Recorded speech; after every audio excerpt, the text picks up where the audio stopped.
réseau d'homosexuels démantelé. Où ça? Acte contre nature à la SICAP Liberté 4. Chez Marie. Sounou Marie, oui. Ah ok, chez Marie. Ouais, Marie là. Technicienne de surface. Acte contre nature à la SICAP Liberté 4, un réseau d'homosexuels démantelé. Ça, ce sont les informations, bien entendu, de la tribune. Et puis, Ousmane Sonko, ça c'est mon confrère El Hassan Sall qui signe un article intitulé Ousmane Sonko, une lueur dans la grisaille politique. Dans la grisaille. Non, il se signale. Mais il a sorti, il a réfléchi. C'est une production, il a réfléchi. Maintenant, est-ce que le contenu est bon? Est bon. Ah, il y a le rekahab. Mais au moins, il a pris son temps pour produire quelque chose intitulé, appelé la solution. Mais maintenant, Ansoumanan John, mon ami, mon frère, lui dit que non, la solution au problème du Sénégal, ce n'est pas un livre. C'est son point de vue. Lui également qui se dit candidat. Ah, mais il a bien entendu. C'est son droit. Voilà. C'est son droit. Mais l'As quotidien nous dit que Dakar a l'air de l'avortement clandestin. Sérieux? Ah, ça c'est un titre qui barre la une de l'As quotidien ce matin. Dakar a l'air de l'avortement clandestin. Ça, ce sont des informations. Et puis on a Pape Diop. Pape Diop, président Diop, président Diop Waï. Pape Diop, président de Bok Gis qui dit Macky Sall veut chahuter le parrainage. Ça, ce sont les propos de Djouba. Pape Diop Waï. L'astre de Anne. Mais l'astre de Anne nous dit amélioration du cadre de vie. 66 milliards de francs CFA pour assainir Tengue Gage. Refusque la vieille. Ça, c'est une bonne nouvelle. Le tonton Daouda Nia, regarde. Non, regarde. Il est là. Il est là. Ça, c'est une bonne nouvelle. Ça, c'est une très bonne nouvelle parce que Rufisque est quand même en proie à des questions d'assainissement. Et ça date de Mathusalem. Et la question de l'assainissement, le problème de l'assainissement de Tengue Gate, c'est un peu un phénomène assez particulier. C'est que la mer est au-dessus de la ville. Voilà. Donc vraiment, c'est un travail pas facile parce que c'est pas un jeu. Mais quand même, quand on investit 66 milliards pour l'assainissement d'une localité, on ne peut qu'applaudir. Et puis la localité, la vieille ville de Koumba. Mais ouais, Vox Populi dit... Ça sent mauvais. Ça sent mauvais. Ça sent pas bon. Mais quand on lit Vox Populi, on a envie de dire un aujourd'hui, l'Erimina Onas Rajim. Sérieux? Mais non. C'est où? À la Médina. Et à Gueule Tapée. Ça sent mauvais. Bilay, donc fausse rec, donc caniveau. Les égouts. Mélangés avec l'eau de pluie. Djakasse mélangé rec. Voilà le décor à Médina et à Gueule Tapée. Des égouts à ciel ouvert à tous les coins de rue. Comme ça. Mais où est l'Office national de l'assainissement du Sénégal? ONAS. Mais à quoi sert l'ONAS? Médina, c'est quand même le premier quartier de Dakar. Médina. Après Plateau, Médina. Médina, Modjour, Grand Dakar. Les salles. Bon, ça pue à la Médina, à face Gueule Tapée, des égouts à ciel ouvert. Aux parcelles Asseni et à Cambérène, des canalisations déversent sur les routes. Finalement, la route, c'est devenu les canalisations. Comme ça. Mais où est l'ONAS, Office national de l'assainissement du Sénégal? J'ai-tu ces questions? Un décor qui n'honore pas. Mais sous Anoudine de Keteyo, l'hôpital, comme le dit Déthié Fandessan, le système sanitaire est encore plus malade que le malade qu'il est censé soigner. Après la radiothérapie et l'appareil de mammographie de l'hôpital Aristide Le Dantec, place à la panne du scanner. Maintenant, le scanner est en panne. Mais le matériel, là, c'est du matériel Feuguejaï. Ah là, c'est du matériel Feuguejaï. Ça ne joue pas direct. C'est une question qui t'arrive d'esprit. Et c'est du matos important. Qui coûte cher. Ah oui, bon, messieurs des rebeux parrains, ceux qui font du rebeu parrain. Voilà les problèmes.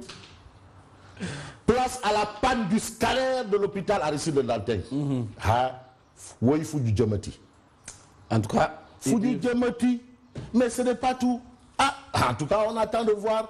On passe à Walf Quotidien. Walf Quotidien nous parle du processus électoral, histoire d'indiquer que les retraités prennent le contrôle. Ce sont les retraités qui prennent le contrôle. Voilà, du processus électoral. Et puis présidentiel 2019, il dit fait sa cure, sa cure de silence. De silence. Baka Maka. Tu sais aussi Baka Maka. Maka Baka. Ah non, il faut faire la cure de silence. Mais celui qui refuse de se taire. C'est qui? Et se tait, c'est El Pistolero. Moustapha Cissé Lo. Tout il est seul. Ngandem Kourou Baïfal. Moustapha Cissé Lo fait cavalier seul. J'ai pris ma propre voie, je me démarque de la direction de campagne de Macky Sall. Parce qu'il ne fait pas partie de l'équipe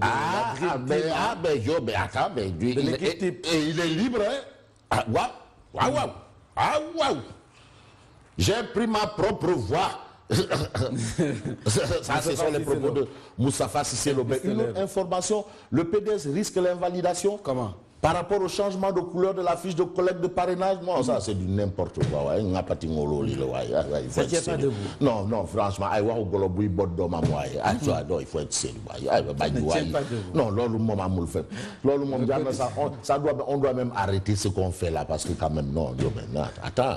Bon, parrainage, modèle de collecte aux couleurs libérales, le PDS fiche dans le vide. Mais Ababakar Fall dit l'arrêté est muette sur la question. Ah, les libéraux, eux, ils se justifient tout court. Mais Boun Abdallah Dionne qui dit je vois mal une alternance aujourd'hui. Mal, je vois mal. Ah, Khalatam le dit. Il dit ce qu'il pense.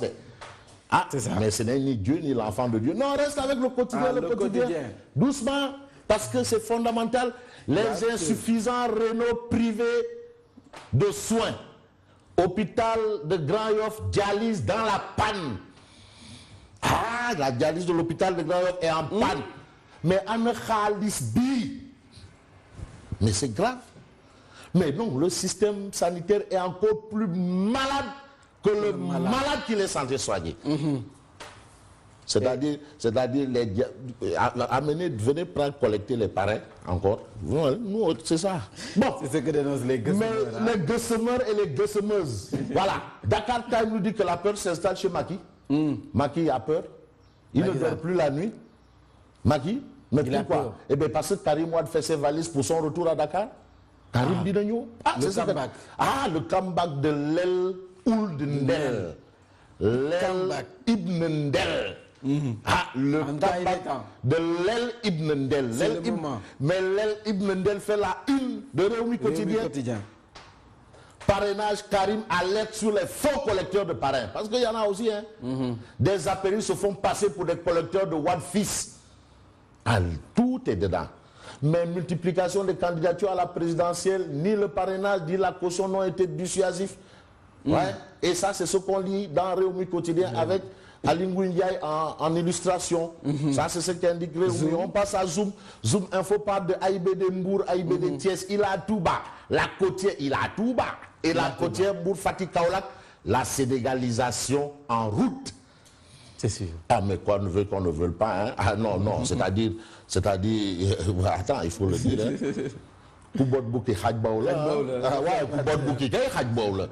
Koubot Bouki Khadbaoula. Bon, l'observateur l'autre parle d'interview avec Baba Tandian sur la gestion du basket sénégalais. Bagarre entre Astou Traoré et Yassine Diop. Et puis on a combine politique, mais le maire de Dakar, c'est qui? Mais on a besoin. L'intérim est assuré par Wardini. Mais ouais, mais nous, on veut le maire. Il faut qu'on ait un maire. Bon, on termine avec Libération. Libération. Dakar, mais la capitale doit avoir son maire. Son maire, il le faut. Oui. Libération, petite affiche les propos de Maître Nafissatou Diop sur les accusations de hold-up au soir de la présidentielle. Mais Maître Nafissatou Diop, l'imam de Tchoukounakei. Ça, on te dit Tchoukounab, Tchoukoul, tu dois dire Tchoukounakei. Non, mais qu'est-ce qu'elle a dit, Maître Nafissatou Diop? Regarde. Elle dit que l'opposition vit dans le monde des coris. Donc, c'est-à-dire l'opposition fonctionne à... Hein? Au rythme de Selbendom. De Setul Dekdaour. Non, allez-y, fait 700 000 francs de Nenou Guinard. Et de cola. Donc maintenant, Vissandou Diop dit que vraiment, c'est dans ce monde-là que les courris, à Selbendom et Setul Dekdaour. Ouais. Voilà. Et Koramak fait. Alors, Saltigué. Voilà, rendez-vous. À demain, Inch'Allah.